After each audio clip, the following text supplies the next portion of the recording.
आसीगला hotel मालो दीटा शुआ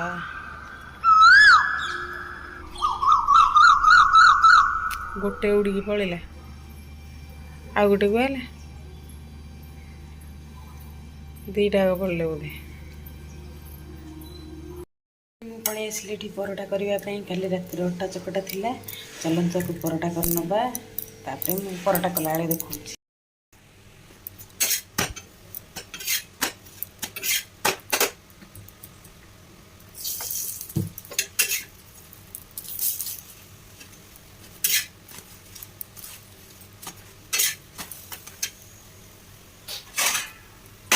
एत जोर वर्षा हो परोटा कर सारे रिचा केमी आसो माने से टेंशन आसिक टाइम हो गला 9टा बजे 10 मिनट मैम को कॉल करी बोली वर्षा छाड़बनी एत जोरे वर्षा आज हो सका सका टोटाल छाड़बार ही ना नौनी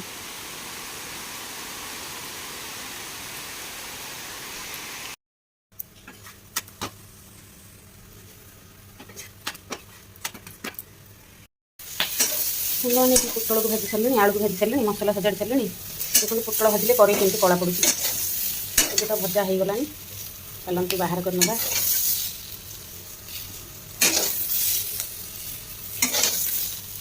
ये तो परिवा जो रेट अच्छे मैंने कहते प्रबल रेट परिवा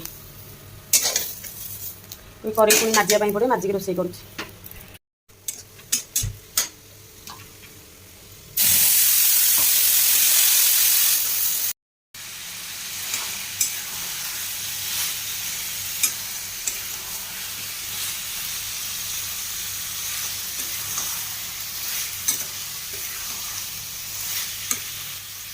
हाय सांग मैंने शुभ संध्या समस्त को संध्या बेलू आज ब्लॉग टी स्टार्ट करती आपण मैंने तो देखिले जे सकाळे कौन कौन रोषे होता आपण मैंने तो देखिले ये बहुत सुंदर दीटा शुआ बसते आउ नेउल दीटा भी खेलुले आपण मैंने देखिले बहुत खुशी लगे सकाळु सकाळु से देखी दिन बेले आज ब्लॉग स्टार्ट कर नी कहीं आज टे कम व्यस्त थी से ब्लॉग किसी भी स्टार्ट कर संध्या बेलू स्टार्ट करुँचे आमर रोसे चली रिचा को देखो सी तो भोक लगे मुझे करूली कहली टे लेउटे दे से पिठाटा लेउटे तार से खाइब सेपटे संतला बसी आउ मटर आलू मटर घुगुनी होता सकाळे फ्रिज रे थिला बाहर कर सी चकुली सहित घुगुनी खाइब ये संतला बसी आ एमती ही आज राति मुझे कौन कर रातिर ब्लॉगटा आपण मान सहित देवी राति नहीं माने संध्या बेलू राति पर्यंत रे आपण मैंने देखिपारे मुझे कौन करुँची कौन ना आपण मैंने मुझे लाइव रे आसती बहुत सुंदर मेसेज कले बहुत खुशी लगिला पुणी लाइव रे बहुत शीघ्र आसबि आपण मैंने देखिपारे बहुत शीघ्र लाइव रे मुझे आसबि मुझे जाऊँगी रोसे करदेवी कहीं पूरा टेंशन हो गली जेहेतु बहुत डेरी हो गला प्रथम आगे रोसेटा सारदे तापर आपण मान सहित कथा आपण मानक देखा मु कौन करुँची कौन ना हाँ आपण मानक कहीदे भिडियोटी प्लीज टे लाइक करूँ शेयर करूँ सब्सक्राइब करूँ सब्सक्राइब पाखे ऑल नोटिफिकेशन को प्रेस करूँ जिते भी सर्वप्रथम भिडियो पकेबी आपण मैंने देखिपारे मोर कैमेराटा हल्ला मुझे ऑर्डर करची ऑनलाइन रू आज सकाळु सकाळु गोटे ट्राइपॉड ऑर्डर करची एथर रखिकी ब्लॉग बनई पारिबी आउ चैलेंज वीडियो भी बहुत आसी पारिबो एमती टिके प्रॉब्लम होची भलसे देखा जाउनी मु जानी पारुची किंतु ऑर्डर करची आसिले चैलेंज वीडियो भी बहुत बढ़िया बढ़िया पाइबे आ ब्लॉग वीडियो भी बहुत बढ़िया बढ़िया पाइबे चलंतु मु टिके रोसे करदे तापर आपण मानक सहित कथा होची पिठा करी मो द्वारा तो पिठा है मामा माने कर चल देखिए मामा कौन कर मामा पिठा आसीनी करी पतला पतला कर तेल अधिका लगे केमी पिठाटा हम देखो से पिठा कर मना करना मुझे सका भल करी कौ प्रकार पिठा मुझे जापारनी कौ प्रकार पिठा कहूँ करना ना एक्चुअली सका भल कर तेल देदेली बोली तेल अधिकाटा देले पतलाटा कौटू हम कि सका भल कर माने कौन चाउल अल्प बिरी अधिका तो लगे माने तल आड़ काटी जाऊ ସକାଳେ ମୁଁ ଭଲ କରିଥିଲି ନା ନାଇଁ?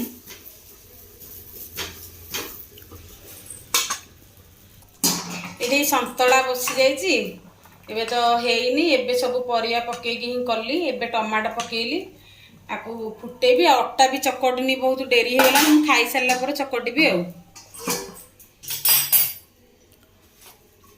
ଜଲ୍ଦି ଜଲ୍ଦି ପିଠା କରି, କାରଣ ଭୋକ ବହୁତ ଜୋର ଲାଗିଲାଣି।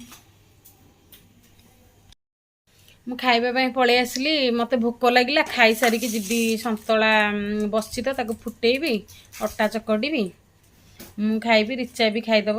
ଘୁଗୁନି ସହିତ ଚକୁଳି ଆଜି ହେଲା ମୋର ଡିନର।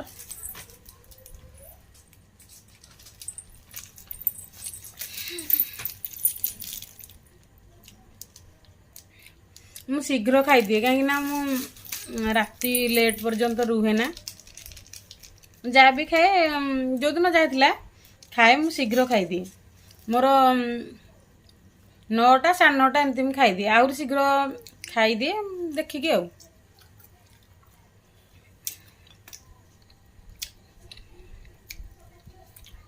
ଆଜି ନା ଭାତ ଜମା ଖାଇନଥିଲି, ଟିକେ ନାକୁ ଖାଇଥିଲି। ପଖାଳ ଖାଇଥିଲି ନା, ପୁରା ଟିକେ ନାକୁ ଭାତ ଖାଇଥିଲି। ଭୋକ ଲାଗିଲାଣି, ଖାଇବା ପାଇଁ ପଳେଇ ଆସିଲି ଆଉ।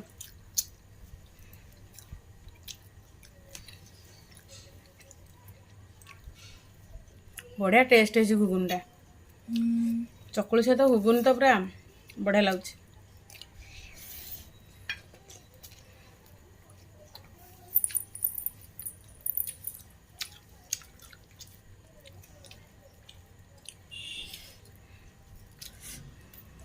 କଲ୍ ଆସିଥିଲା, ସୁଗିଥିବ କି ନାଇଁ ଆଜ୍ଞା, ଇପ୍ସିତାର କଲ୍। ସାଙ୍ଗମାନେ ଆଜି ଏମିତି ହଇରାଣ ମୋତେ ହବାର ଥିଲା। ରୋଷେଇ ତ ଏମିତିରେ ଲେଟ୍ରେ ଆରମ୍ଭ କଲି, କିନ୍ତୁ କ'ଣ ହେଲା ନା ଗ୍ୟାସ୍ ସରିଗଲା। ଆକ୍ଚୁଆଲି ଆର ଟାଙ୍କିଟା ବୁକ୍ ହେଇନି, 2ଟା ଏବେ ଗ୍ୟାସ୍ ସରିଗଲା। ଆଉ ରୋଷେଇ ବନ୍ଦ, ହୋଟେଲରୁ ଖାଇବା ଆସିବ। ଏମିତି ସବୁଦିନ ହୁଅନ୍ତାନି। ସବୁଦିନ ଗ୍ୟାସ୍ ସରିଯାନ୍ତା, ହୋଟେଲରୁ ଖାଇବା ଆସନ୍ତା, କେମିତି ଲାଗନ୍ତା। ସନ୍ତୁଳାଟା ବସେଇଥିଲି, ଯେହେତୁ ଅଧା ହେଇଥିଲା, ମାନେ ଏଇଠି ଛୋଟ ଗ୍ୟାସ୍ରେ ଫୁଟେଇ ଦେଉଛି। ଫୁଟେଇକି ରଖିଦେବି, ହୋଟେଲରୁ ଆସିଲେ ଖାଇବୁ ଆଉ। ଆସିଲେ ଆପଣମାନଙ୍କ ସହିତ ମୁଁ କଥା ହେଉଛି ଆଉ। ଏମିତି ହିଁ ଆଜି ଥିଲା। ଆଜି ଦିନ କିନ୍ତୁ ଭାରି ଖୁସି ଲାଗିଲା, ଯାଉ ରୋଷେଇରୁ ମୋତେ ମୁକ୍ତି ମିଳିଗଲା। ଯେ କାହିଁକି ନା ଲାଇଭରେ ଆସିଥିଲି, ଲେଟ୍ ହେଇଗଲା ନା। ବଢ଼ିଆ ହୁଅନ୍ତା।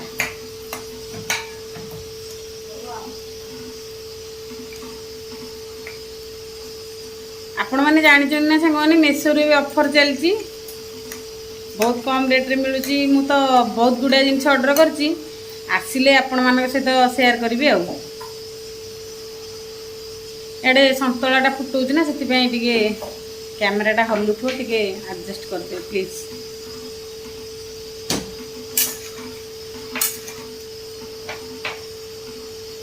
ଆପଣମାନଙ୍କୁ ବହୁତ ଗୋଟେ ଭଲ ଜିନିଷ ଗୋଟେ ସେୟାର କରିବି। ମୁଁ ରଖିଛି, ସ୍କ୍ରିନଶଟ୍ ନେଇକି ରଖିଛି। ଗୋଟେ କମେଣ୍ଟର ରିପ୍ଲାଏ ଦେବି। ଟିକିଏ ଖାଲି ମୁଁ ଟିକେ ଏଇଥିରୁ ମାନେ ଫ୍ରି ହେଇଯାଏ, ଆପଣମାନଙ୍କ ସହିତ କଥା ହେବି। କି ଖୁସି ଆଜି, ମାନେ ମୋତେ ବହୁତ ଖୁସି ଲାଗୁଛି। ରୋଷେଇ କରିବିନି ଆଉ। ବରଫ ଖାଉଛି, ଦେଖିଲେ ନା। ସେଥିରେ ପାଣି ରଖୁନୁ, ଫ୍ରିଜରେ ପାଣିଟା ଥୋଇଲେ ସିନା ପିଇବୁ, କେମିତି ପିଇବୁ? ସବୁ ତ ନେଇକି ସେଥିରେ ଢାଳୁଛୁ।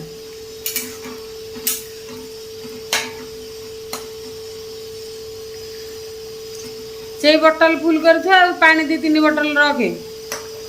ବର୍ଷା ହେଉଥିଲା ନା, ଥଣ୍ଡା ଲାଗୁଥିଲା। ବର୍ଷା ଏବେ ଛାଡ଼ିଗଲାଣି, ଟିକେ ଟିକେ ଗରମ ଲାଗୁଛି। ପାଣିଟା ସିନା ରଖିଲେ ମାନେ ପିଇବା ପାଇଁ ନିଆହେବ, ନହେଲେ କେମିତି ନିଆହେବ?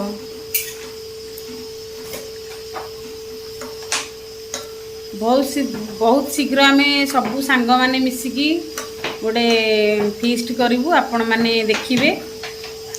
କଥା ଆମର ସରିଲାଣି, ଆଉ ଡେଟ୍ ବି ଫିକ୍ସ ହେଇଗଲାଣି। ବହୁତ ଶୀଘ୍ର କରିବୁ। ହେଇଗଲା, ମୁଁ ପରେ କଥା ହେଉଛି। ସାଙ୍ଗମାନେ ଏଇଠି ଆମର ପଳେଇ ଆସିଲା ହୋଟେଲରୁ। ମୁଁ ତ ସନ୍ଧ୍ୟା ବେଳେ ଖାଇଥିଲି ଚକୁଳି ପିଠା ଆଉ ଘୁଗୁନି। ଏଠି ମୁଁ ଟିକେ ଏଗ୍ ରୋଲ୍ ଖାଇଦେଉଛି।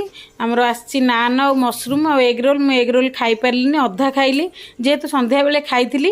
ଏଠି ଏବେ ମୁଁ ଖାଇସାରିଲା ପରେ ଯାଉଛି ଏବେ ବାଢ଼ିକି ଆମେ ସମସ୍ତେ ମିଶିକି ଖାଇବୁ। ରାତି ଆସିକି ହେଇଗଲାଣି 11:30। ଆଜି ଏମିତି ହିଁ ଥିଲା। ଆଜିର ବ୍ଲଗ୍ଟି ଆପଣମାନଙ୍କୁ କେମିତି ଲାଗିବ ମୁଁ ତ ଜାଣିନି, ଦେଖାଯାଉ ଆପଣମାନଙ୍କ କମେଣ୍ଟ ମତାମତରେ ରହିଲି। ଏଇଠି ଏବେ ମୁଁ ନେଉଛି ଖାଇବା ପାଇଁ। ସତରେ ମସରୁମ୍ଟା ନା ବହୁତ ଦେଖାଯାଉଛି ବହୁତ ବଢ଼ିଆ, କିନ୍ତୁ ଖାଇବାଟା ବି ସତରେ ଦେଖାଯାଉଛି ଯେମିତି ଖାଇବାଟା ବି ସେମିତି ବହୁତ ଟେଷ୍ଟ ଥିଲା। ଫ୍ୟାନ୍ ଚାଲିଥିଲା ସେଇଥିପାଇଁ ମୁଁ ଭଏସ୍ ଦେଲି। ଫ୍ୟାନ୍ ସାଉଣ୍ଡ ପୁରା ଏତେ ଜୋରରେ ଶୁଭୁଥିଲା ଯେ ମୁଁ ଯାହା ବି କହୁଥିଲି କିଛି ବି ଶୁଭୁନଥିଲା। ଏବେ ରାତି ଆସିକି ହେଇଗଲାଣି 11:30। ଖାଇସାରିଲା ପରେ ସବୁ କାମ ସରିଲା ବେଳକୁ ହେଇଗଲାଣି 12ଟା। ଆଜି ବହୁତ କିଛି ଜିନିଷ ଆମର ରହିଗଲା। ସନ୍ତୁଳା ଆପଣମାନେ ତ ଦେଖିଲେ, ଆମେ କେହି କିଛି ଖାଇଲୁନି। ରୁଟି ହେଇଥିଲେ ସନ୍ତୁଳା ରୁଟି ସହିତ ଖାଇ ହେଇଯାଇଥାନ୍ତା। ଏବେ ସନ୍ତୁଳାକୁ ମୁଁ ଥଣ୍ଡା କରିଦେଲି ଫ୍ୟାନ୍ ଲଗେଇକି। ଏବେ ଯାଉଛି ମୁଁ ଫ୍ରିଜ୍ରେ ରଖିବି। ଆଜି ଫ୍ରିଜ୍ରେ ବହୁତ କିଛି ଜିନିଷ ରହିଯାଇଛି ଦିନ ଯାକର ଯାହା ବି ରୋଷେଇ ହେଇଥିଲା। ବେଶୀ କିଛି ଖାଇବା ହେଇନି ଆଜି, ସବୁ ଫ୍ରିଜ୍ରେ ଥୁଆ ହେଇଛି। ଆପଣମାନଙ୍କୁ କହିଥିଲି ମୁଁ ଗୋଟେ କମେଣ୍ଟର ରିପ୍ଲାଏ ଦେବି। ନେକ୍ସଟ ଭିଡ଼ିଓରେ ଆପଣମାନଙ୍କ କମେଣ୍ଟର ରିପ୍ଲାଏ ଦେବି ମୁଁ, ଆପଣମାନେ ଦେଖିପାରିବେ। ଏବେ ମୁଁ ଯାଉଛି ଫ୍ରିଜ୍ରେ କ'ଣ କ'ଣ ଅଛି ଆପଣମାନଙ୍କ ସହିତ ଟିକେ ସେୟାର କରିଦେଉଛି। ରାତି ଆସିକି ହେଇଗଲାଣି 12ଟା। ମୋର ସବୁ କାମ ସରିଲା ବେଳକୁ ହେଇଯିବ 1 ହେଇଯିବ। ପୁଣି ମୋତେ ଭିଡ଼ିଓ ଏଡ଼ିଟିଂ କରିବାର ଅଛି। ଆଜି ସନ୍ଧ୍ୟାବେଳେ ମୁଁ ଭିଡ଼ିଓ ଏଡ଼ିଟିଂ କରିପାରିଲିନି ଯେହେତୁ ଲାଇଭ୍ରେ ଆସିଥିଲି। ଏଠି ଦେଖନ୍ତୁ ଅଟା ଅଛି, ଏଠି ନାନ୍ ବି ଖାଇ ହେଲାନି ଆହୁରି ରହିଲା। ଏଠି ଘୁଗୁନି ଅଛି, ଇଏ ହେଲା ଡାଲମା। ଏଠି ନାନ୍ ବି ଆହୁରି ରହିଲା। ଆଉ ଏଇଟା ତ ଯେଉଁ ପିଠାର ସେଇ ତା ବ୍ୟାଟରଟା ଅଛି। ଏଠି କ୍ଷୀର ଗୋଟେ ଆଇସ୍ରେ ରଖିଦେଲି। ଏମିତି ହିଁ ଆମ ଫ୍ରିଜ୍ରେ ଥିଲା, ଆପଣମାନେ ତ ଦେଖିଲେ। ସାଙ୍ଗମାନେ ଆଜି ଇଭିନିଂରୁ ନାଇଟ୍ ପର୍ଯ୍ୟନ୍ତ ମୁଁ ଆପଣମାନଙ୍କ ସହିତ ସେୟାର କଲି। ଏଇଠି ଏବେ ଭିଡ଼ିଓ ଟିକେ ଏଣ୍ଡ କରିଦେଉଛି। ଦେଖା ହେବା ନେକ୍ସଟ ଏକ ମଜାଦାର ବ୍ଲଗ୍ରେ। ରହିଲି, ନମସ୍କାର, ଜୟ ଜଗନ୍ନାଥ, ଶୁଭରାତ୍ରି ସମସ୍ତଙ୍କୁ।